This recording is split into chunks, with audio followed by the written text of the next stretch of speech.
Hello friends, आप सभी का बहुत बहुत स्वागत है। मैं हूं शिवम कुमार और आप देख रहे हैं आपका अपना चैनल जीएस की खान। तो जीएस की खान बनाएगी आपको पहलवान। तो फ्रेंड्स, जीएस की खान में आप सभी का स्वागत है। तो दोस्तों, आज की इस क्लास में हम आपके लिए जीके जीएस से संबंधित कुछ बहुत ही महत्वपूर्ण प्रश्न डिस्कस करने वाले हैं। तो अगर आप में है दम तो हम लगभग 60 क्वेश्चन डिस्कस करेंगे और 60 में आपको 45 क्वेश्चन सही करके दिखाना है। अगर आप क्वेश्चन में क्लास में 45 प्रश्नों को सही करते हैं तो ये मान लीजिए वर्दी आपका इंतज़ार कर रही है। ठीक है, वर्दी आपका इंतज़ार कर रही है। ठीक है, तो ये क्वेश्चन आपके लिए यूपीपी वालों के लिए बहुत इंपॉर्टेंट होने वाले हैं। इसके अलावा एसएससी जीडी, ठीक है, और आरपीएफ एसआई, इनके एग्जाम के पॉइंट ऑफ व्यू से भी बहुत इंपॉर्टेंट क्वेश्चन है। तो चलिए देखते हैं किसमें है दम, जो क्वेश्चन को करेगा सही, 40 क्वेश्चन को सही करने का जिसमें है दम वो आ जाए मैदान में। चलिए तो शुरू करते हैं आज की क्लास को और देखते हैं आज का पहला क्वेश्चन। तो अगर आप चाहते हैं कि क्लासेस में कंपटीशन बढ़े, इस क्लास में कंपटीशन बढ़े, तो क्लास को शेयर कर दीजिए ताकि और भी बच्चे आ पाएँ इसमें। तो चलिए फ्रेंड्स, फटाफट से क्लास को अपने शेयर कर दीजिए। आपका पहला क्वेश्चन दिया गया कि शेलिफन योजना को प्रथम विश्व युद्ध के दौरान किसने तैयार किया था। तो देखते हैं किसमें है दम, जो 40 क्वेश्चंस को सही करके दिखाएगा। जो टारगेट है आज हम 40 क्वेश्चन का रखते हैं। बताइए, ऑप्शन है आपके राजा लक्सबर्ग, काउंटन वॉन शेलिफेन, जेम्स शेलिफेन या वुड्रो विल्सन। कमेंट करें। तो इसमें आपको ऑप्शन बी और सी में कुछ जो है हिंट मिला है और इन्हीं दो बेसिक सही आंसर है। मैं इतना भी आपको बता रहा हूँ। अब बताइए, शेलिफन योजना को प्रथम विश्व युद्ध के दौरान किसने तैयार किया था। कमेंट करें फटाफट से। चलिए, इस क्वेश्चन का राइट आंसर हो जाएगा फ्रेंड्स ऑप्शन नंबर हमारा बी, काउंट वॉन शेलिफेन। ओके, तो काउंट वॉन शेलिफेन ने जो है इनको प्रथम विश्व युद्ध के दौरान शेलिफोन योजना तैयार किया था इन्होंने। चलिए देखते हैं इस क्लास का अगला प्रश्न। अगला प्रश्न दिया गया कि निम्नलिखित में से कौन सी विशेषता सिंधु घाटी सभ्यता को विश्व की अन्य समकालीन सभ्यताओं से विशिष्ट बनाती है। चलिए, तो जिसमें है दम वो आ जाए मैदान में। मैदान छोड़ के जो भागा समझ लिए वो डर गया। तो क्लास में आपको 40 प्रश्नों को केवल सही करना है। 60 में से 40 प्रश्नों को सही करना है। मैं 20 क्वेश्चंस का आपको डिस्काउंट दे रहा हूँ। देखते हैं। चलिए, तो ऑप्शंस क्या दिए गए हैं आपको। धार्मिक विश्वास, विज्ञान व तकनीकी विकास, नगरीय योजना, स्वच्छता एवं जल निकासी व्यवस्था या आर्थिक जीवन का विकास। बताइए, तो कौन सी विशेषता सिंधु घाटी सभ्यता को विश्व की अन्य समकालीन सभ्यताओं से विशिष्ट बनाती है। बताइए। इस क्वेश्चन का राइट आंसर हो जाएगा फ्रेंड्स ऑप्शन नंबर हमारा सी। तो जिनका भी आंसर, मेरे शेरों का जिनका भी आंसर ऑप्शन नंबर सी आया हुआ है वो इस प्रश्न के लिए बिल्कुल सही आंसर है। नगरीय योजना, स्वच्छता एवं जल निकासी व्यवस्था, यह एक ऐसी सिंधु घाटी की सभ्यता है जो कि विश्व को अन्य समकालीन सभ्यताओं से विशिष्ट बनाती है। Okay, option C is the right answer of this question. चलिए हम देखते हैं इस क्लास का अगला प्रश्न।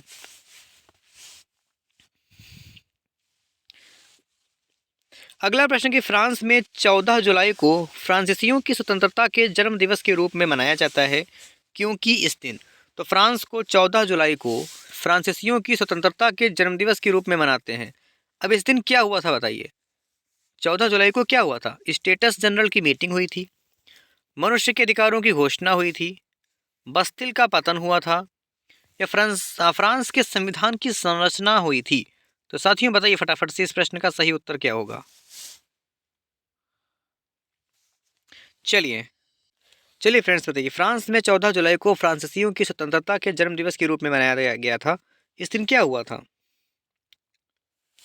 इस क्वेश्चन का राइट आंसर फ्रेंड्स, अगर आपने चुना है ऑप्शन नंबर सी, बास्तिल का पतन हुआ था। ठीक है, देखिए 14 जुलाई को फ्रांसीसियों की स्वतंत्रता के जन्म दिवस के रूप में मनाया जाता है। ओके, ये तो क्वेश्चन भी लिखा हुआ है और क्योंकि इस दिन बास्तिल का पतन हुआ था। Option C is the right answer of this question. अगला प्रश्न दिया गया साथियों कि फ्रांस की वास्तविक राजनैतिक सत्ता हिंद चीन में कब स्थापित की गई। बताइए, ऑप्शंस दिए गए हैं आपको 1745 से 1800, 1747 से 1858, 1800 से 1858 या 1725 से 1800। मतलब फ्रांस की वास्तविक राजनीतिक सत्ता हिंद चीन में कब स्थापित की गई थी। कमेंट करेंगे, बताइए फटाफट से। इस क्वेश्चन का राइट आंसर हो जाएगा ऑप्शन नंबर बी, 1747 से 1858। ओके, जिनका भी आंसर फ्रेंड्स ऑप्शन नंबर हमारा बी आ रहा है वो आपका इस क्वेश्चन के लिए बिल्कुल सही आंसर हो जाएगा। ठीक है, चलिए हम देखते हैं इस क्लास का फ्रेंड्स फटाफट से अगला प्रश्न।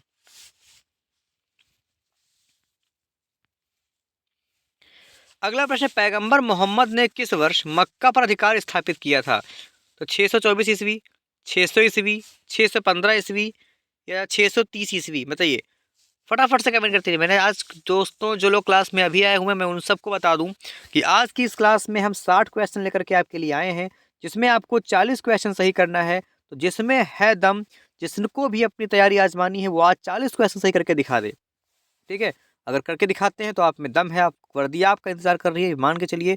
और जो मैदान छोड़कर भागा मान लो वो डर गया, तो मैदान छोड़ के क्लास छोड़ के कोई नहीं भागोगे। ठीक है, जो कुछ भी कार्य करने हैं वो आप लोग पिछले सॉरी आने वाले 40 मिनट, केवल 40 मिनट तक के लिए रोक दीजिए। ठीक है, एक 50 मिनट से 55 मिनट में सारे क्वेश्चंस को हम डिस्कस कर लेंगे, 1 मिनट में क्वेश्चन डिस्कस कर लेंगे।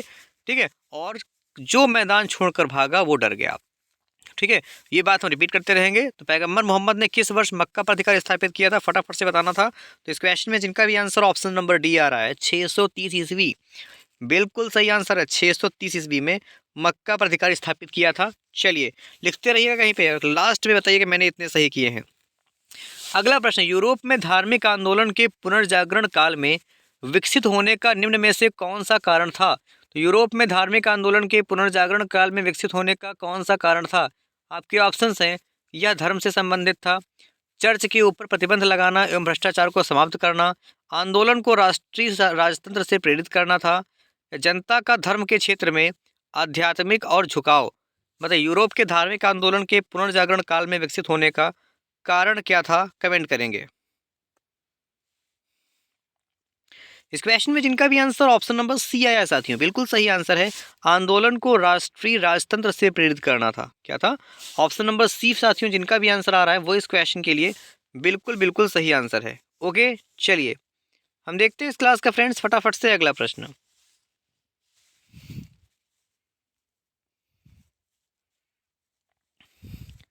अगला प्रश्न, मेसोपोटामिया का क्या अर्थ है, बताइए। तो मेसोपोटामिया की संस्कृति, एक थैले में मटके इत्यादि रखना, घोड़ों की एक प्रजाति जो नदी के किनारे रहती थी, नदियों के बीच की भूमि। तो मेसोपोटामिया का अर्थ क्या है, बताइए।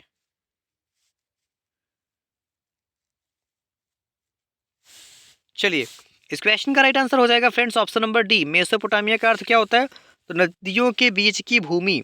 ठीक है, इसको मेसोपोटामिया कहते हैं। इसके अलावा इसको दोआब के नाम से जानते हैं। अब दोआब और मेसोपोटामिया, ये दोआब होता क्या है, देखिए, दो नदियों के बीच की उपजाऊ भूमि, दो नदियों के बीच की जो उपजाऊ भूमि होती है उसको दोआब कहते हैं। बाकी इस क्वेश्चन का राइट आंसर ऑप्शन नंबर हमारा डी हो जाएगा, याद रखिएगा। क्लियर फ्रेंड्स, चलिए हम देखते हैं फटाफट से अगला प्रश्न। अगला प्रश्न दिया गया है कि द्वितीय विश्व युद्ध के युद्ध आपराधिक का विचार, या द्वितीय विश्व युद्ध के युद्ध अपराधियों का विचार निम्नलिखित में से किस स्थान पर किया गया था, बताइए। आपके ऑप्शंस हैं न्यूरेमबर्ग, गेटिसबर्ग, पीटर्सबर्ग या पेट्सबर्ग, बताइए। चलिए इस क्वेश्चन का राइट आंसर हो जाएगा फ्रेंड्स ऑप्शन नंबर ए, न्यूरेमबर्ग। जिनका भी आंसर ऑप्शन नंबर ए आ रहा है बिल्कुल सही उत्तर है। क्लियर, ऑप्शन ए जिनका भी आंसर आया हुआ है बिल्कुल सही उत्तर है। मैदान छोड़ के आपको नहीं भागना है। ठीक है, जो मैदान छोड़कर भागा मान लो वो डर गया। ठीक है, तो जिस क्वेश्चन का राइट आंसर ऑप्शन नंबर जिनका भी ए आ रहा है, वेरी वेरी गुड। चलिए हम देखते हैं इस क्लास का अगला प्रश्न। अगला प्रश्न है, अंधकारमय द्वीप कहलाता है तो अमेरिका, अफ्रीका, एशिया, ऑस्ट्रेलिया। तो किस द्वीप को अंधकारमय द्वीप कहते हैं, बताइए।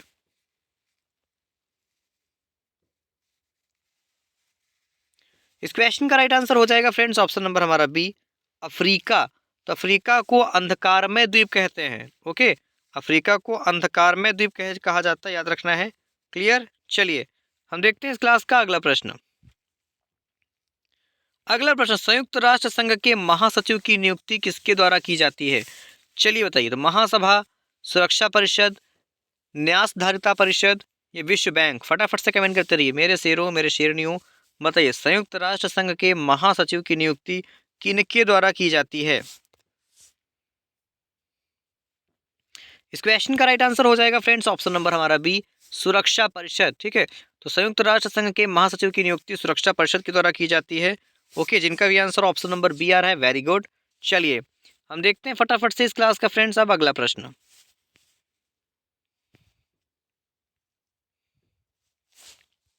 अगला प्रश्न, संयुक्त राष्ट्र संघ का सदस्य बनने वाला सबसे बाद का देश कौन सा है? तो इनमें से फ्रेंड्स बताना है आपको कि इनमें से सबसे बाद में कौन सा देश संयुक्त राष्ट्र संघ का सदस्य बना। आपके ऑप्शंस दिए गए हैं, स्विट्जरलैंड, हांगकांग, ताइवान या पूर्वी तिमोर। बताइए।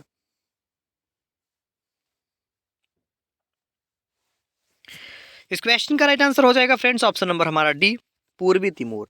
तो संयुक्त राष्ट्र संघ का सदस्य बनने वाला सबसे बाद का देश कौन सा है? तो ये पूर्वी तिमोर है। कौन है? तो पूर्वी तिमोर, जिनका भी आंसर ऑप्शन नंबर हमारा डी आ रहा है, वो इस क्वेश्चन के लिए फ्रेंड्स बिल्कुल सही आंसर हो जाएगा, पूर्वी तिमोर। ओके, चलिए हम देखते हैं इस क्लास का फ्रेंड्स फटाफट से अगला प्रश्न।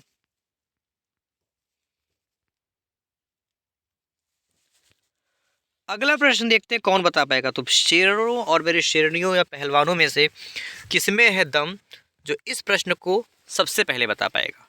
तो प्रश्न आपका क्या है, चलिए देखते हैं। प्रश्न है कि बिना प्रतिनिधित्व कोई कराधान नहीं। ओके, तो बिना प्रतिनिधित्व कोई कराधान नहीं किसका लोकप्रिय नारा था? आपके ऑप्शन है भारतीय स्वतंत्रता संग्राम, रूसी क्रांति, फ्रांसीसी क्रांति या अमेरिकन क्रांति। तो बिना प्रतिनिधित्व कोई कराधान नहीं किसका लोकप्रिय नारा था, बताइए।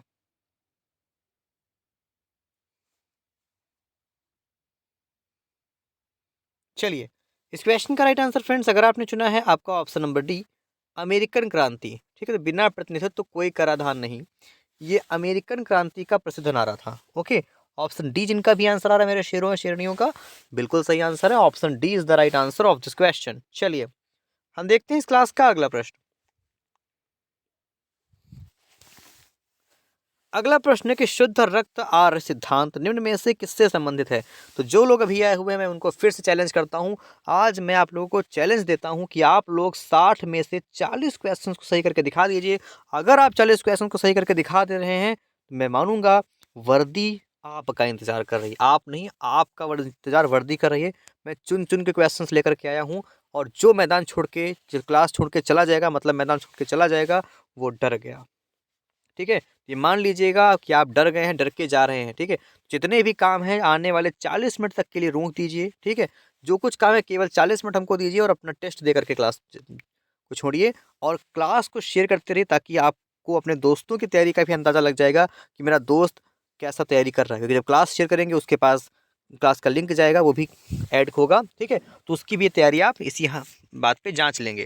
तो अगर हम बात करें फ्रेंड्स इस क्वेश्चन की राइट आंसर की कि शुद्ध रक्त आर्य सिद्धांत किससे संबंधित है, तो ये याद रखना है, ये नाजीवाद से संबंधित है। याद रखिएगा, नाजीवाद से ये संबंधित है। ओके, चलिए हम देखते हैं फ्रेंड्स इस क्लास का फटाफट से अगला प्रश्न।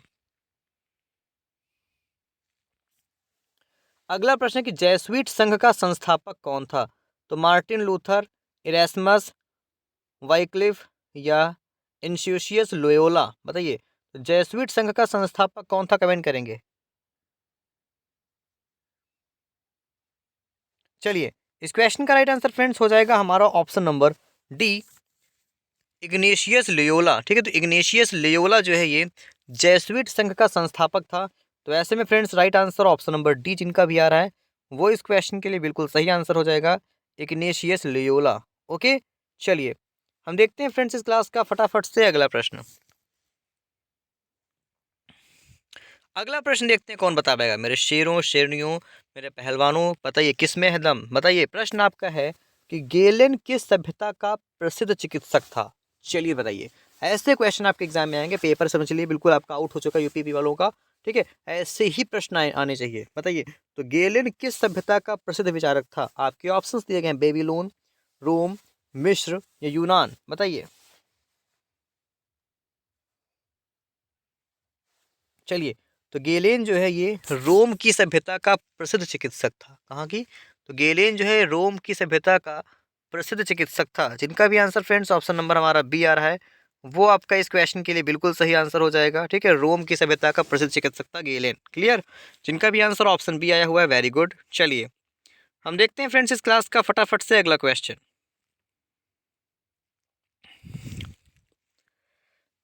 अगला प्रश्न की बोलचाल की भाषा में साहित्य सृजन करने वाला प्रथम व्यक्ति कौन था? पेट्रार्क, रोजर बेकन, एंजिलो, दांते। तो बोलचाल की भाषा में साहित्य सृजन करने वाला प्रथम व्यक्ति कौन था, बताइए।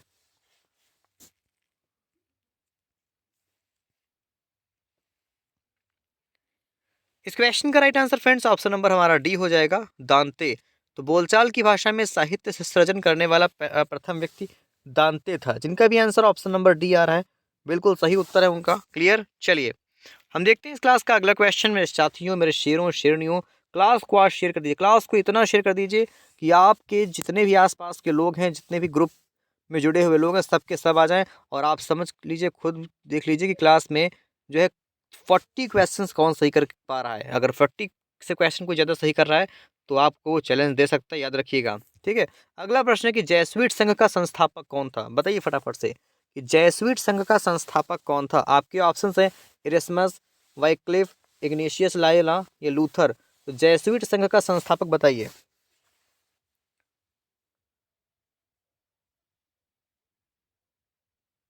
चलिए, इस क्वेश्चन का राइट आंसर हो जाएगा फ्रेंड्स ऑप्शन नंबर हमारा सी। ठीक है, Ignatius Loyola. Clear, so friends option number C is the right answer of this question. तो जैसविट संघ का संस्थापक इग्नेशियस लायोला था। तो जिनका भी आंसर इस क्वेश्चन में ऑप्शन नंबर सी आ रहा है, वो इस क्वेश्चन के लिए बिल्कुल सही आंसर हो जाएगा। ठीक है, चलिए हम देखते हैं इस क्लास का फ्रेंड्स फटाफट से अगला प्रश्न।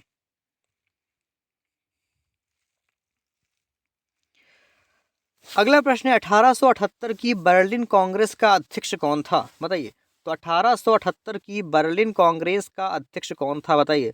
आपके ऑप्शन है डिजरेली, एंड्रोसी, बिस्मार्क या पामरस्टन, बताइए। तो 1878 की बर्लिन कांग्रेस का अध्यक्ष कौन था, कमेंट करें फटाफट।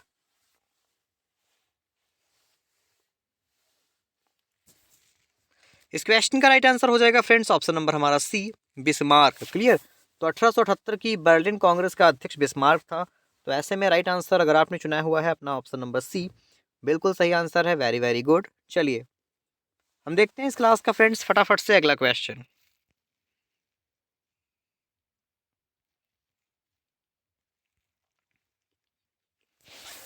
अगला प्रश्न दिया गया है, चलिए प्रश्न अगला है आपका कि संयुक्त राष्ट्र संघ मानवाधिकार चार्टर को किस वर्ष स्वीकार किया गया था, बताइए। संयुक्त राष्ट्र संघ मानवाधिकार चार्टर को किस वर्ष स्वीकार किया गया था। आपके ऑप्शन है 1946, 1960, 1948 या 1950। तो संयुक्त राष्ट्र संघ मानवाधिकार चार्टर को किस वर्ष स्वीकार किया गया, फटाफट से कमेंट करिए। चलिए, इस क्वेश्चन का राइट आंसर हो जाएगा फ्रेंड्स ऑप्शन नंबर हमारा सी, 1948 में। कब, तो इसको 1948 में स्वीकार किया गया था। ठीक है, जिनका भी आंसर ऑप्शन सी है बिल्कुल सही उत्तर है। देखते हैं फ्रेंड्स इस क्लास का अगला क्वेश्चन। अगला प्रश्न दिया गया है सिलोन का नाम बदलकर श्रीलंका कब रखा गया, बताइए।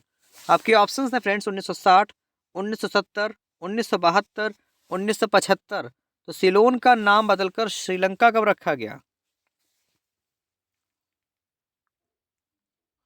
देखिए, ब्रिटिश जो थे इन्होंने श्रीलंका का नाम सिलोन रखा था। ठीक है, और 1948 में क्या हुआ कि सिलोन यानी जो श्रीलंका है ये आज़ाद हुआ ब्रिटिश शासन से। और 1972 में सिलोन का नाम बदलकर श्रीलंका रखा गया। तो मेरे शेरों का शेरनियों का जिनका भी आंसर ऑप्शन नंबर सी आ रहा है, वेरी गुड। चलिए ऑप्शन सी जिनका भी आंसर आया हुआ है बिल्कुल सही उत्तर है।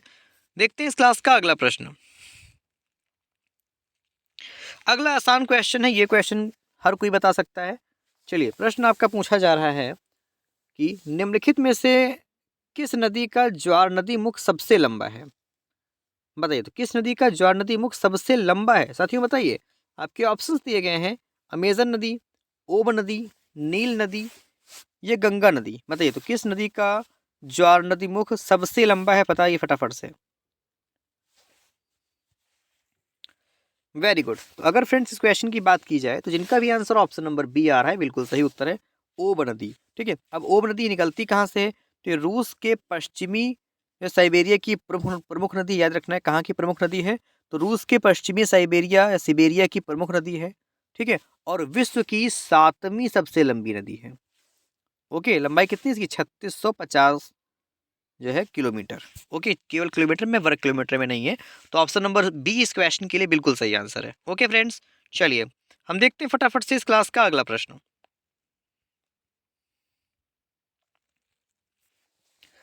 अगला प्रश्न है, विश्व में सर्वाधिक विद्युतीकृत रेलवे नेटवर्क किस दो देशों में है? तो विश्व में सर्वाधिक विद्युतीकृत रेलवे नेटवर्क किन दो देशों में है? आपके ऑप्शन है रूस व अमेरिका, अमेरिका व चीन, रूस व चीन या भारत व अमेरिका। तो विश्व में सर्वाधिक विद्युतीकृत रेलवे नेटवर्क किन दो देशों में है, बताइए।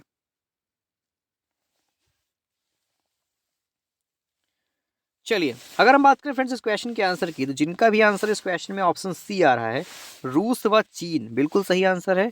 ठीक है, तो फ्रेंड्स रूस व चीन बिल्कुल सही आंसर हो जाएगा, ऑप्शन नंबर सी। ठीक है, जिनका भी आंसर आ रहा है option number C, very good. चलिए, अगला प्रश्न पूछा जा रहा है कि चीनी उत्पादन में भारत का विश्व में कौन सा स्थान है? बहुत आसान प्रश्न है।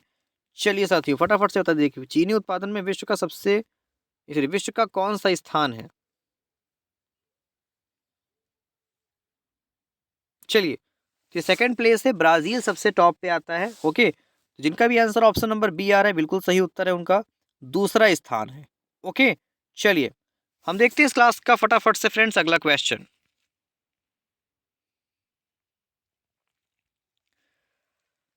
अगला प्रश्न दिया गया है कि महान मेकोंग उपक्षेत्र के बारे में कौन सा कथन सही है, बताइए। तो महान मेकोंग उपक्षेत्र के बारे में कथन सही कौन सा है, बताना है आपको। चलिए फ्रेंड्स, आपके ऑप्शंस दिए गए हैं। यह कंबोडिया, लाओस और म्यांमार का भौगोलिक क्षेत्र है, यह मेकोंग नदी का बेसिन है, यह एक विकास परियोजना है, यह उपरोक्त में से कोई नहीं। तो महान मेकोंग उपक्षेत्र के बारे में सत्य कथन कौन सा है, कमेंट करेंगे।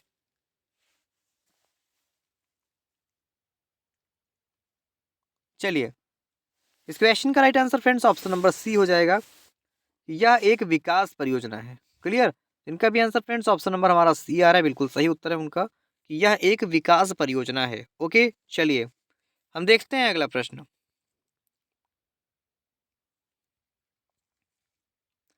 अगला प्रश्न, फ्लैश फ्लड का मुख्य कार्य क्या है, बताइए। तो फ्लैश फ्लड का मुख्य कार्य क्या है? आपके ऑप्शन है भौगोलिक क्षेत्र की खराब जल निकासी व्यवस्था, तूफान व उष्णकटिबंधीय तूफान से संबंधित भारी वर्षा, भूकंप या सदाबहार नदियां। देखिए कितना अच्छा क्वेश्चन है ये, आपका भूगोल से संबंधित है, और भूगोल में शायद ही आपने इस टाइप के क्वेश्चन पढ़े हों फ्री वाली क्लास में। ठीक है फ्रेंड्स, पेड वाले तो पढ़ाएंगे आपको, क्योंकि पैसा दिया है आपने, हम आपको फ्री में पढ़ा रहे हैं। ठीक है, हाँ, फीस ले रहे हैं आपसे, फीस क्या ले रहे हैं, आप लोग क्लास को शेयर कर दीजिए, आपने इस क्लास की फीस पे कर दी, बस इतना एक फीस है, बस इसके अलावा कोई पैसा नहीं है। चलिए, तो फ्लैश फ्लड का मुख्य कार्य क्या होता है? इस क्वेश्चन का राइट आंसर ऑप्शन बी हो जाएगा, तूफान व उष्णकटिबंधीय तूफान से संबंधित भारी वर्षा। ठीक है, ये फ्लैश फ्लड का कारण होता है। ओके, तो फ्रेंड्स अगर आपने चुना इस क्वेश्चन का आंसर ऑप्शन नंबर बी, तो बिल्कुल सही हो जाएगा आंसर। चलिए हम देखते हैं इस क्लास का फटाफट से अगला प्रश्न।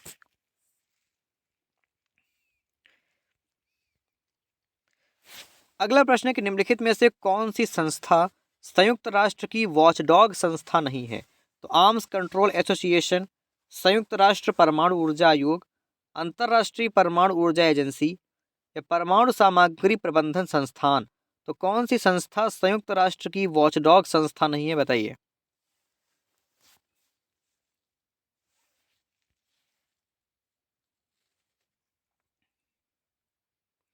इस क्वेश्चन का right answer friends option number C हो जाएगा। ठीक है, अंतर्राष्ट्रीय परमाणु ऊर्जा एजेंसी। ठीक है, तो अंतर्राष्ट्रीय परमाणु ऊर्जा एजेंसी फ्रेंड्स है, ये एक संयुक्त राष्ट्र की वॉचडॉग संस्था नहीं है।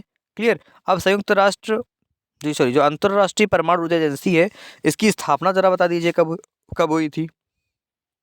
वेरी गुड, 29 जुलाई 1957 को इसकी स्थापना हुई थी, याद रखिएगा, पूछा जा सकता है, तो इसमें आप लोग पीछे नहीं हटना है। ओके, ऑप्शन सी जिनका भी आंसर आया हुआ, वेरी गुड। चलिए हम देखते हैं अगला प्रश्न। अगला प्रश्न है कि रबात निम्नलिखित में से किस देश में स्थित है? तो बेनिन, अल्जीरिया, मोरक्को, स्विट्जरलैंड। तो रबात किस देश में स्थित है, बताइए।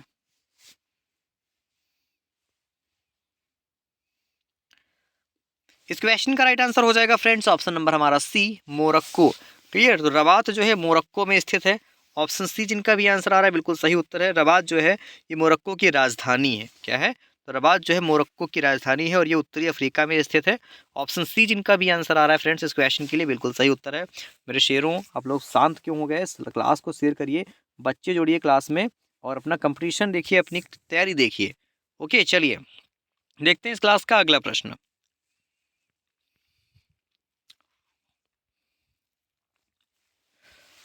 अगला प्रश्न पूछा गया है कि निम्नलिखित में से कौन सा कथन सत्य है। चलिए भाई देखते हैं कौन बता पाएगा सत्य कथन कौन सा है। पहला कथन दिया गया है कि चांद पर कदम रखने वाला पहला व्यक्ति अमेरिकी था। पृथ्वी की परिक्रमा करने वाला पहला व्यक्ति रूसी था। नेक्स्ट ऑप्शन है केप ऑफ गुड होप की यात्रा करने वाला पहला व्यक्ति पुर्तगाली था। न्यूजीलैंड की खोज करने वाला पहला व्यक्ति पुर्तगाली था। अब बताइए इनमें से कौन सा कथन असत्य है, यानी गलत कथन कौन सा है। सॉरी, इस क्वेश्चन में देखिए फ्रेंड्स, राइट आंसर अगर आप ऑप्शन नंबर डी चुन रहे हैं तो बिल्कुल सही चुन रहे हैं। ठीक है, कि न्यूजीलैंड की खोज करने वाला पहला व्यक्ति पुर्तगाली था। अब समझिए पॉइंट्स को समझिए। देखिए न्यूजीलैंड की खोज किसने किया था, तो न्यूजीलैंड की खोज किया था जॉन, या इनका, हाँ इनका नाम था जेम्स लूज। क्या नाम था इनका, जेम्स जून इनका नाम था। तो जेम्स जून जी ने न्यूजीलैंड की खोज की थी। इसके अलावा तस्मानिया की खोज भी जेम्स जून ने ही किया था। और ये पुर्तगाली नहीं थे, ये डच थे।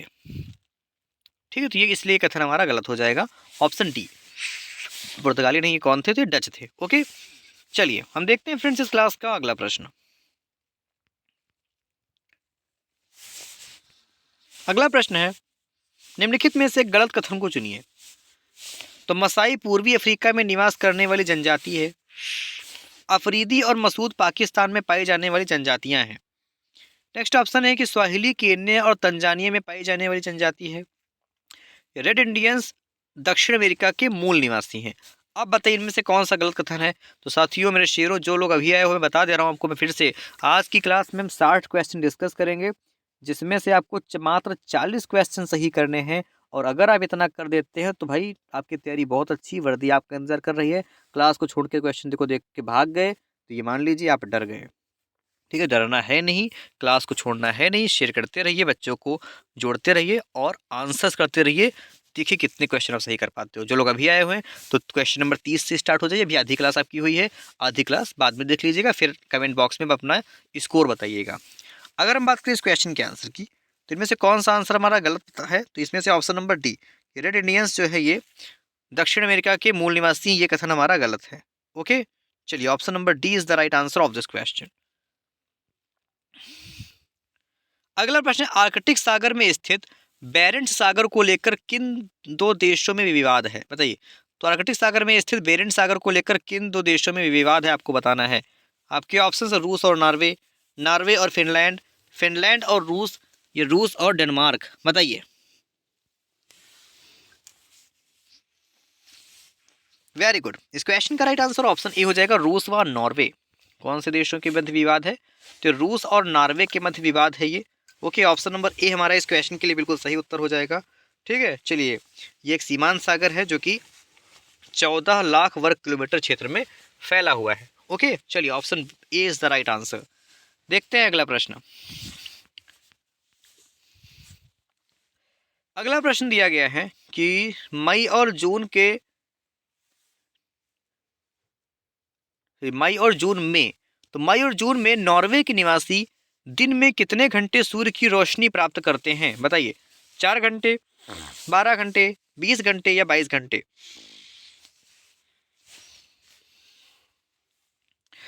तो मई और जून में नॉर्वे के निवासी दिन में 20 घंटे रोशनी प्राप्त करते हैं।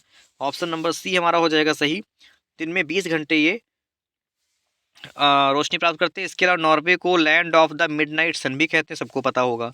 ठीक है, अब नॉर्वे कहाँ स्थित है, किस व्रत में स्थित है, तो यह आर्कटिक व्रत में स्थित है, ये आपको याद रखना होगा। Clear, option C is the right answer of this question. चलिए फ्रेंड्स हम देखते हैं अगला प्रश्न। अगला प्रश्न है ऑक्सीजन 18 के बारे में निम्नलिखित कथनों पर विचार कीजिए। तो यह वायुमंडल के तापमान को मापने में सहायक है। ऑक्सीजन 18 युक्त जल कण तापमान पर वाष्पीकृत हो जाते हैं। तापमान के बढ़ने पर ऑक्सीजन 18 का अनुपात ऑक्सीजन 16 से ज़्यादा होता है। अब इनमें से फ्रेंड्स ऑक्सीजन 18 के बारे में सत्य कथन कौन सा है, कमेंट करें। केवल 1 और 2, केवल 1 और 3, 2 और 3 या उपरोक्त सभी। इस क्वेश्चन का राइट आंसर हो जाएगा फ्रेंड्स ऑप्शन सी, केवल 2 और 3। ठीक है, तो केवल दूसरा और तीसरा कथन सही है बस। ठीक है, कि ओ 18 से अनुपात 16 से ज़्यादा होता है और ये उच्च ताप पर वाष्पीकृत हो जाते हैं। ओके, चलिए देखते हैं इस क्लास का हम अगला प्रश्न। अगला प्रश्न है कि निम्नलिखित में से किस ज्वार की ऊंचाई सबसे कम होती है? तो बसंत ज्वार, निम्न ज्वार, ज्वार भाटा या उपरोक्त में से कोई नहीं। बताइए, तो निम्न में से किस ज्वार की ऊंचाई सबसे कम होती है? कमेंट करें। चलिए,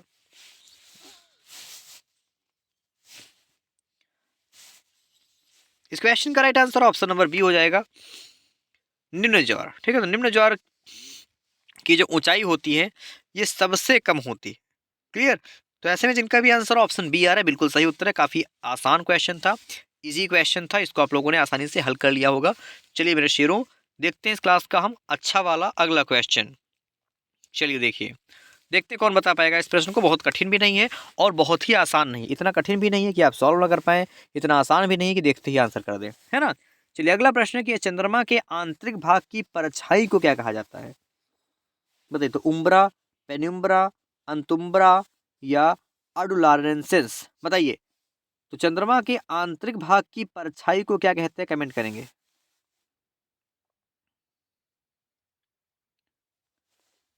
इस क्वेश्चन का राइट आंसर हो जाएगा फ्रेंड्स ऑप्शन नंबर ए, उम्ब्रा। क्या बोलते हैं फ्रेंड्स? तो चंद्रमा के आंतरिक भाग की परछाई को उम्ब्रा के नाम से जाना जाता है। क्लियर? ऑप्शन नंबर ए जिनका भी आंसर आ रहा है बिल्कुल सही उत्तर है। इसके अलावा ऐसे पूछ सकता है कि चंद्रमा के सबसे आंतरिक व सबसे अंधकार में हिस्से को क्या बोलते हैं? तब भी हमारा सेम आंसर होगा उम्ब्रा। ओके, ऑप्शन ए जिनका भी आंसर आ रहा है, वेरी गुड। चलिए देखते हैं इस क्लास का अगला प्रश्न।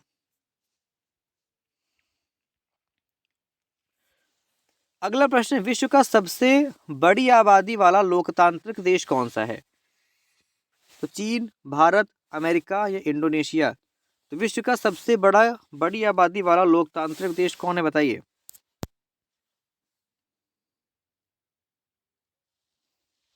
चलिए, इस क्वेश्चन का राइट आंसर हो जाएगा ऑप्शन नंबर हमारा बी, भारत। ठीक है, तो विश्व का सबसे बड़ी आबादी वाला लोकतांत्रिक देश कौन सा है? तो ये हमारा भारत है। ठीक है, वही अगर हम बात करें चीन की, ठीक है, तो चीन क्या है? तो चीन में केवल एक ही पार्टी है, चीनी साम्यवादी पार्टी। ठीक है, यहाँ पर लोकतंत्र नहीं है। क्लियर? चलिए, जिनका भी आंसर ऑप्शन नंबर बी आ रहा है वो इस क्वेश्चन के लिए बिल्कुल सही आंसर हो जाएगा। चलिए देखते हैं इस क्लास का हम फटाफट से अगला प्रश्न। अगला प्रश्न, आकास्ता नीस किस देश में पाई जाती है? वेरी वेरी इजी क्वेश्चन, उड़ा दीजिए। बताइए, आकास्ता नीस किस देश में पाई जाती है? आपके ऑप्शंस दिए गए हैं, ब्राजील, चिली, कनाडा या पेरू। बताइए।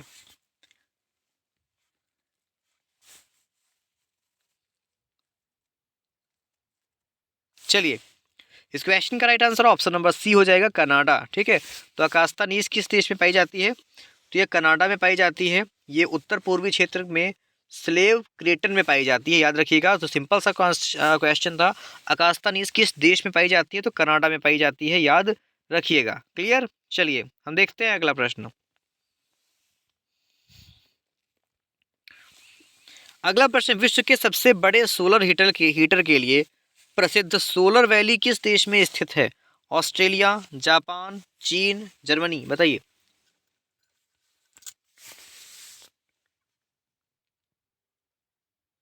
चलिए, विश्व के सबसे बड़े सोलर हीटर के लिए प्रसिद्ध सोलर वैली किस देश में स्थित है? तो ये हमारा कहाँ पर है? तो याद रखिएगा, चीन में है। ऑप्शन सी जिनका भी आंसर आ रहा है बिल्कुल सही उत्तर है उनका। ठीक है, चलिए हम देखते हैं इस क्लास का फ्रेंड्स फटाफट से अगला क्वेश्चन।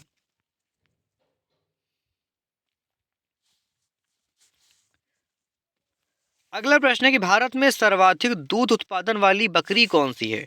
तो बर्बरी, जमुनापारी, ब्लॉक बंगाल या बीटल। तो भारत में सर्वाधिक दूध उत्पादन वाली बकरी कौन सी है? कमेंट करें।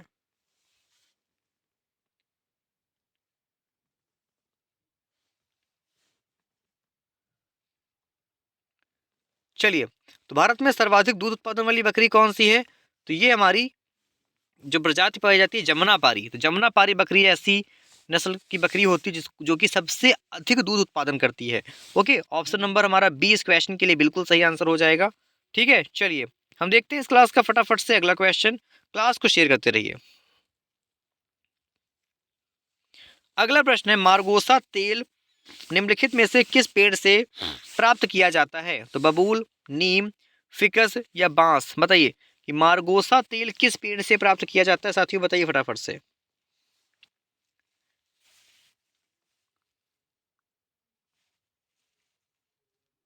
चलिए, इस क्वेश्चन का right answer option number B हो जाएगा, नीम। तो मार्गोसा तेल नीम के पेड़ से प्राप्त किया जाता है।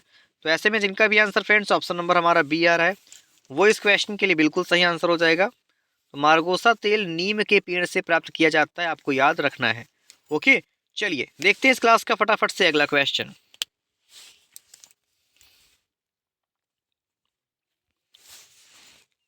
अगला प्रश्न दिया गया कि तेगुसिगल्पा निम्नलिखित में से किस देश की राजधानी है? तो होंडुरास, एल साल्वाडोर, निकारागुआ या गुआटेमाला। तो तेगुसिगल्पा किस देश की राजधानी है, बताइए।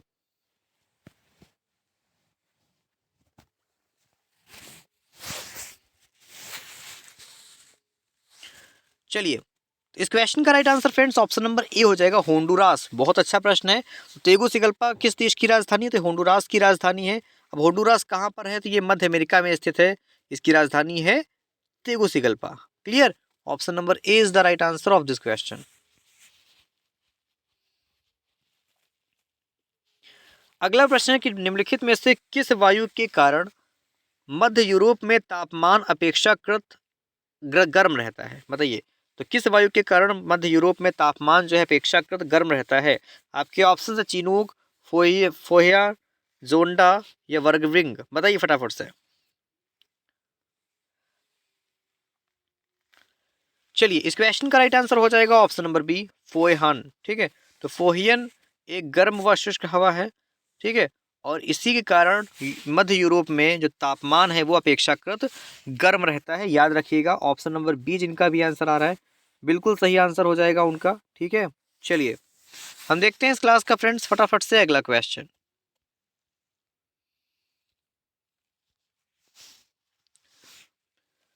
अगला प्रश्न है कि चंद्रमा के आंतरिक भाग की परछाई को क्या कहते हैं? उम्ब्रा, पेनुम्ब्रा, अतुम्ब्रा या अडुलारेंसेंस। अभी डिस्कस किया गया था इस क्वेश्चन को। ठीक है, तो चंद्रमा के आंतरिक भाग या सबसे अंधकारमय हिस्से को क्या बोलते हैं? तो ये उम्ब्रा के नाम से जानते हैं। इस क्वेश्चन को हमने डिस्कस भी किया था और ये क्वेश्चन रिपीट हुआ है, तो इसको आप लोग याद रखिएगा। तो इस क्वेश्चन का right answer friends option number हमारा ए हो जाएगा। ठीक है, चलिए हम देखते हैं इस क्लास का फ्रेंड्स अगला प्रश्न।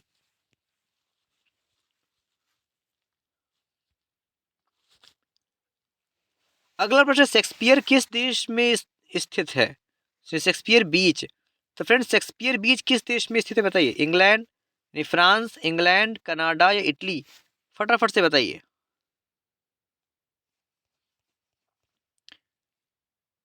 वेरी गुड, इस क्वेश्चन का राइट आंसर हो जाएगा फ्रेंड्स ऑप्शन नंबर हमारा बी, इंग्लैंड। ठीक है, तो शेक्सपियर बीच किस देश में स्थित है? तो ये इंग्लैंड में स्थित है। जिनका भी आंसर फ्रेंड्स ऑप्शन नंबर हमारा बी आ रहा है, वो इस क्वेश्चन के लिए बिल्कुल सही आंसर हो जाएगा, इंग्लैंड। ओके, चलिए हम देखते हैं इस क्लास का फ्रेंड्स फटाफट से अगला प्रश्न।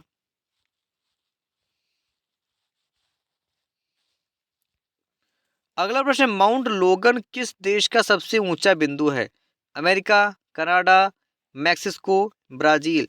तो माउंट लोगन किस देश का सबसे ऊंचा बिंदु है, बताइए।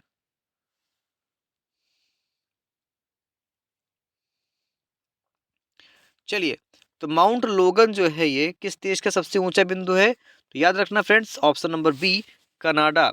ओके, तो माउंट लोगन कनाडा का सबसे ऊंचा बिंदु है। ओके, जिनका भी आंसर फ्रेंड्स ऑप्शन नंबर हमारा बी आ रहा है, वो आपका इस क्वेश्चन के लिए बिल्कुल सही आंसर हो जाएगा, कनाडा। ओके, चलिए इसकी ऊंचाई कितनी है? तो 5,959 मीटर, 5959। ओके, याद रखिएगा, ऑप्शन बी जिनका भी आंसर आ रहा है फ्रेंड्स, वो हमारा इस प्रश्न में बिल्कुल सही आंसर हो जाएगा। चलिए हम ले चलते हैं आपको आगे इस क्लास के फटाफट से अगले प्रश्न की तरफ।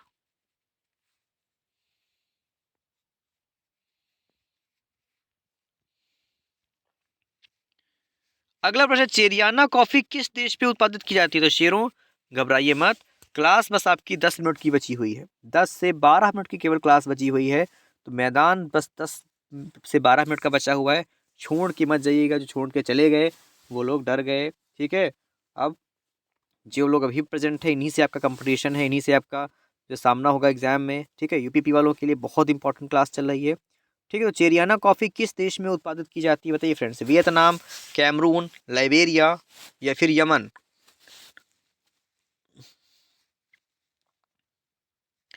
इस क्वेश्चन का राइट आंसर हो जाएगा फ्रेंड्स ऑप्शन नंबर हमारा बी, कैमरून। तो चेरियाना कॉफ़ी किस देश में उत्पादित की जाती है? तो यह कैमरून में उत्पादित की जाती है, याद रखना है आपको। इसके अलावा ये जो है ऐसी कॉफ़ी होती है जिसमें कैफ़ीन नहीं पाया जाता है। तो आपसे ऐसे भी क्वेश्चन घुमा के पूछ सकता है कि ऐसी कौन सी कॉफ़ी है या उस कॉफ़ी का नाम बताइए जिसमें कैफ़ीन नहीं पाया जाता है। तो ये चेरियाना कॉफ़ी होती, याद रखिएगा। क्लियर? कहाँ पाई जाती है? कैमरून में। ऑप्शन बी जिनका भी आंसर आ रहा है बिल्कुल सही उत्तर है। चलिए, तो हम देखते हैं इस क्लास का फटाफट से अगला प्रश्न। अगला प्रश्न, यदि किसी स्थान पर सुबह 8 बजे ज्वार आता है तो अगला ज्वार उच्च ज्वार किस समय आएगा? तो यदि किसी स्थान पर सुबह 8 बजे ज्वार आता है तो अगला उच्च ज्वार किस समय आएगा? बताइए। आपके ऑप्शन है 8 बजे शाम, 8:10 शाम, 8:12 शाम या 8:25 शाम। बताइए। इस क्वेश्चन का राइट आंसर अगर आप चुने फ्रेंड्स ऑप्शन नंबर डी, 8:25 शाम को अगला ज्वार आएगा। ऑप्शन नंबर डी हो जाएगा सही। अब ज्वार की परिभाषा क्या, बचपन में आप लोगों ने खूब पढ़ा होगा, बताइए जरा। देखिए, धरती पर जो स्थित सागरों का जो जल होता है, जब ये ऊपर और नीचे सामान्य इस तरह से अपने ऊपर नीचे उठता है तो इसको ही ज्वार कहते हैं, है ना? यही तो है। ऑप्शन डी जिनका भी आंसर आ रहा है वो फ्रेंड्स इस क्वेश्चन के लिए बिल्कुल बिल्कुल सही आंसर है। चलिए, अगला प्रश्न, पोहांग आयरन व स्टील कंपनी किस देश से संबंधित है? साथियों बताइए फटाफट से कि पोहांग आयरन व स्टील कंपनी किस देश से संबंधित है? आपके ऑप्शन है दक्षिण कोरिया, उत्तर कोरिया, चीन या जापान। बताइए।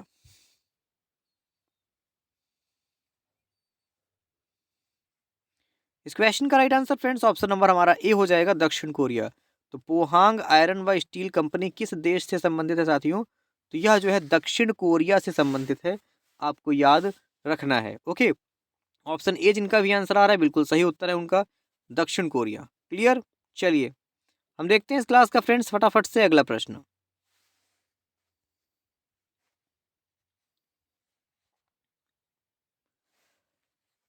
अगला प्रश्न है आपके लिए कि पैरासेल द्वीप व स्पेट्रली द्वीप को लेकर किन देशों के बीच विवाद है? तो चीन, ताइवान, वियतनाम। अब इन्हीं में से बताइए कि इस पैरासेल द्वीप व स्पेक्ट्रली द्वीप को लेकर किन दो देशों के बीच विवाद है? कमेंट करें।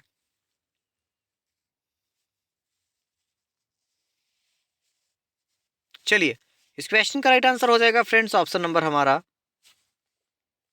जो है डी। तो इन तीनों देशों को के मध्य जो है इन द्वीपों को लेकर के विवाद है। ऑप्शन डी अगर आप चुने इस क्वेश्चन का आंसर, बिल्कुल सही आंसर है, 1, 2 और 3। ओके, चलिए, हम देखते हैं फ्रेंड्स इस क्लास का फटाफट से अगला क्वेश्चन। अगला प्रश्न, हिरोशिमा और नागासाकी शहर किन द्वीपों में स्थित हैं? तो होन्शु और क्यूशुशु, होन्शु और शिकोकू, होकाइडो और क्यूशुशु या क्यूशुशु और शिकोकू। तो हिरोशिमा और नागासाकी जो शहर हैं यह किन द्वीपों में स्थित हैं? कमेंट करें जरा। चलिए, तो हिरोशिमा और जो नागासाकी शहर हैं ये किन द्वीपों में स्थित हैं? मेरे शेरों, याद रखना है आपको कि ये जो है होन्शु और किशुशु, ठीक है। तो ये जो है होन्शु, ठीक, इसका आंसर होमवर्क में दीजिएगा। फिलहाल मैंने बता दिया होन्शु किशुशु, ठीक है। चलिए, इसका इस क्वेश्चन का आंसर आप लोग अपने होमवर्क में कमेंट करेंगे। चलिए,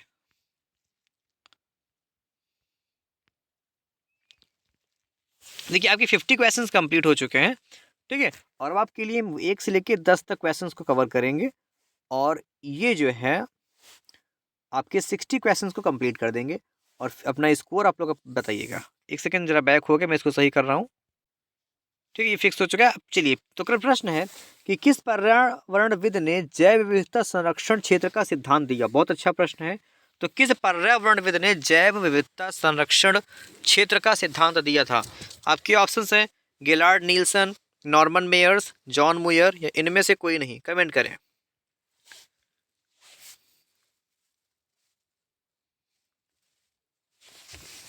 चलिए इस क्वेश्चन का राइट आंसर हो जाएगा फ्रेंड्स ऑप्शन नंबर हमारा बी, नॉर्मन मेयर्स। ओके, तो ये नॉर्मन मेयर्स ने दिया था। Very good question, option B is the right answer. चलिए अगला प्रश्न, किस उर्वरक में पीएच मान को कम करने की क्षमता है? बताइए, फटाफट से कमेंट करिए। यूरिया, रॉक फास्फेट, अमोनिया या पोटाश म्यूरेट? बताइए।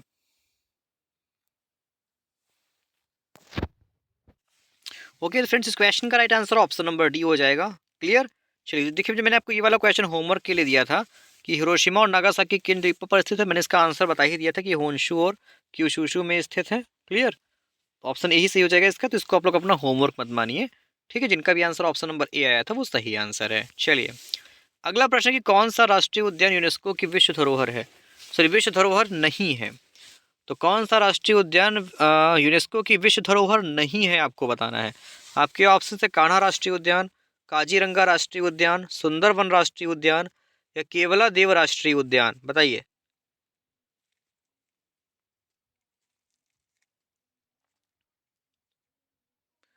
इस क्वेश्चन का राइट आंसर हो जाएगा फ्रेंड्स ऑप्शन नंबर हमारा ए, कान्हा राष्ट्रीय उद्यान। क्लियर, तो कौन सा राष्ट्रीय उद्यान यूनेस्को की विश्व धरोहर नहीं है?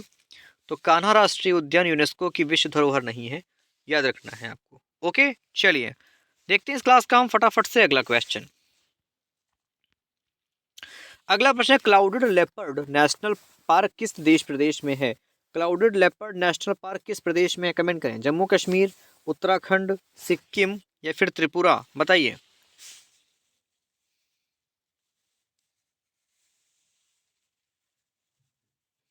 चलिए, तो क्लाउडेड लेपर्ड नेशनल पार्क ये त्रिपुरा राज्य में है। ओके, जिनका भी आंसर फ्रेंड्स ऑप्शन नंबर हमारा डी आ रहा है, बिल्कुल सही आंसर है। तो क्लाउडेड लेपर्ड नेशनल पार्क ये त्रिपुरा राज्य में है, याद रखिएगा। ओके, चलिए देखते हैं इस क्लास का फटाफट से अगला प्रश्न। बस 5 क्वेश्चंस बचे हुए हैं और आप अपनी तैयारी, अपना स्कोर बस आपका जो भी है तैयार रखिए कमेंट बॉक्स में लास्ट में कमेंट करने के लिए, जब क्लास खत्म हो जाए। ठीक है, यह क्लास अभी जो लास्ट में जो लाइव चैट से ज़रा हट के जो कमेंट बॉक्स में उसमें कमेंट करिएगा। तो प्रश्न आपका है कि शिम्बा रोडोड्रेंडन, ठीक है ना, तो शिम्बा रोडोड्रेंडन वन्य जीव अभ्यारण्य किस प्रदेश में है? देखिए कितना अजीब सा नाम है ना, ऐसे आ जाएगा फिर आप सोचेंगे कि यार ऐसा भी वन्य जीव अभ्यारण्य है क्या? हाँ है, इसीलिए पढ़ा रहे हैं आपको, ताकि आप वहाँ पे ये बात ना सोचें। समझ में आ रहा है?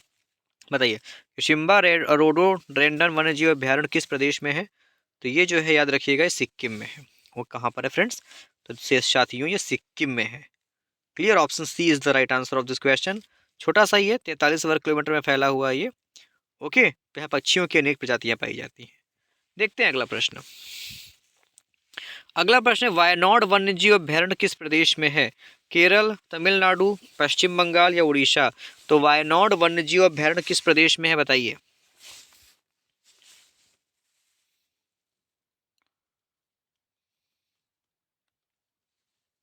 चलिए, इस क्वेश्चन का राइट आंसर हो जाएगा ऑप्शन नंबर हमारा ए, केरल। तो वायनाड वन्य जीव अभ्यारण्य ये केरल राज्य में है। जिनका भी आंसर ऑप्शन नंबर ए आ रहा है बिल्कुल सही उत्तर है उनका, और ये 344 वर्ग किलोमीटर में फैला हुआ है। चलिए हम देखते हैं इस क्लास का फ्रेंड्स फटाफट से अगला प्रश्न। अगला प्रश्न, घाटी गांव वन्य जीव अभ्यारण्य किस प्रदेश में है? बताइए।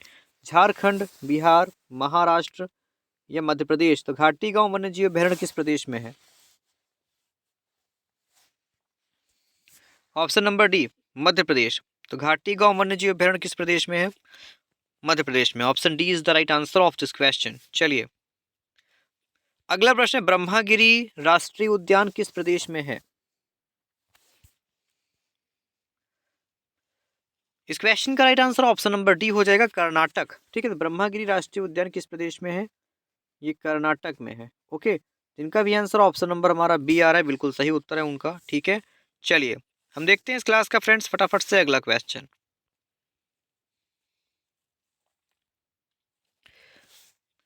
अगला प्रश्न कि सीता नदी वन्य जीव अभ्यारण्य किस प्रदेश में है? बिहार, झारखंड, छत्तीसगढ़ या इनमें से कोई नहीं? तो सीता नदी वन्य जीव अभ्यारण्य किस प्रदेश में है? कमेंट करें।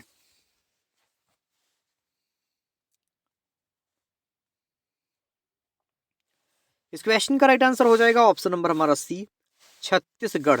सीता नदी वन्य जीव अभ्यारण्य छत्तीसगढ़ राज्य में है। Option number C is the right answer of this question. Okay, चलिए। तो फ्रेंड्स आपका लास्ट क्वेश्चन है, शहीद चंद्रशेखर आजाद पक्षी अभ्यारण्य कहाँ है। मैंने लास्ट में सबसे आसान क्वेश्चन रखा था, ठीक है, ताकि इसका आंसर सब लोग कर पाएँ और खुशी खुशी क्लास को लीव करें। चलिए, तो आज़ाद यानी शहीद चंद्रशेखर आज़ाद पक्षी अभ्यारण्य कहाँ है, ये आपको बताना है। तो ये उत्तर प्रदेश में है साथियों। कहाँ पे फ्रेंड्स? उत्तर प्रदेश में। ऑप्शन नंबर ए जिनका भी आंसर आ रहा है वो बिल्कुल सही आंसर है, उत्तर प्रदेश। ओके, चलिए, ऑप्शन नंबर ए हमारा इस क्वेश्चन के लिए सही आंसर हो जाएगा। तो फ्रेंड्स आज की जो क्लास है इसमें हमारे इतने ही क्वेश्चंस थे। ओके साथियों, जो क्लास है इसमें हमारे इतने ही प्रश्न थे, ठीक है, ये लास्ट क्वेश्चन था। तो मैंने जो टारगेट दिया था कितना दिया था फ्रेंड्स? तो मैंने आज टोटल आपके लिए 60 क्वेश्चन डिस्कस किए हैं, जिसमें से मैंने आपको चैलेंज दिया था कि आपको 40 क्वेश्चन को सही करना है। तो मेरे जिन भी शेरों शेरनियों ने 40 प्रश्नों को सही किया उनको बहुत बहुत बधाई, और अपना कमेंट बॉक्स में स्कोर कमेंट जरूर करें, ठीक है। सब लोग फटाफट से अपना स्कोर कमेंट बॉक्स में कमेंट कर दीजिए, ताकि हम भी देखें कि कौन से ऐसे लोग रहे जो पूरा क्लास में रुके, ठीक है, पूरा क्लास को उन्होंने ज्वाइन किया, ठीक है। और अभी जो लोग आए हुए हैं वो लोग क्वेश्चन नंबर 1 से अपने क्लास को देख लीजिए। क्वेश्चन नंबर जो है फिर पहले 50 तक है, फिर 1 से लेकर 10 तक है।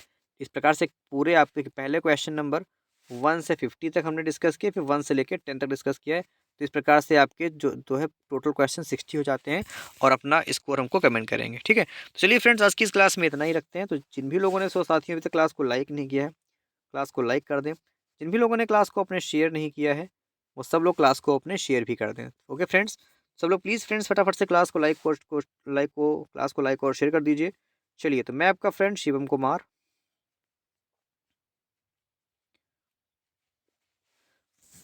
मिलता हूँ आपसे आपकी नेक्स्ट क्लास में। तब तक के लिए फ्रेंड्स आप सब लोग अपना ख्याल रखें, सेफ रहें, पढ़ाई करते रहें। Take care friends, bye bye.